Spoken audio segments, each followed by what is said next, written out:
Hello' everyone, কি খবৰ সকলোৰে? আশা কৰোঁ সকলো ভালে আছে। ব'লক আজি আপোনালোকৰ সৈতে জলফাই আচাৰৰ ৰেচিপি এটা শ্বেয়াৰ কৰোঁ। এতিয়া আমি আচাৰখিনি বনাবৰ বাবে শুকান জলকীয়া, গোটা জিৰা, ধনিয়া আৰু চফ লৈছোঁ। এইফালে তেল লৈছোঁ আৰু আমি আচাৰত দিবৰ বাবে অলপ পাঁচফোৰণ লৈছোঁ আৰু কালাৰৰ বাবে ৰেড চিলি পেকেট এটা লৈছোঁ। আৰু আমাক আচাৰৰ বাবে প্ৰয়োজন হোৱা সকলোখিনি মছলা এতিয়া মিক্সি বাতিত গুড়ি কৰি লৈছোঁ।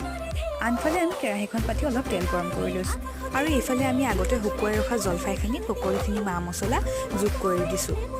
এতিয়া আমি আগতে গৰম কৰি ৰখা তেলখিনি অলপ সময় ঠাণ্ডা হ'বলৈ দি তাত অলপ পাঁচফোৰণ মিলাই দিছোঁ আৰু তাৰপিছত সেই তেলখিনি আমি আগতে মছলা সানি ৰেডি কৰি থোৱা জলফাইখিনিৰ ওপৰত ঢালি দিছোঁ। সকলোখিনি মিশ্ৰণ জলফাইৰ ওপৰত ঢালি দি এতিয়া ভালকৈ জলফাইখিনি লৰাই লৈছোঁ আৰু এতিয়া এয়া আমাৰ জলফাই আচাৰ ৰেডি হৈ গ'ল। ৰ'ব ভিডিঅ'টো শেষ হোৱা নাই কিন্তু।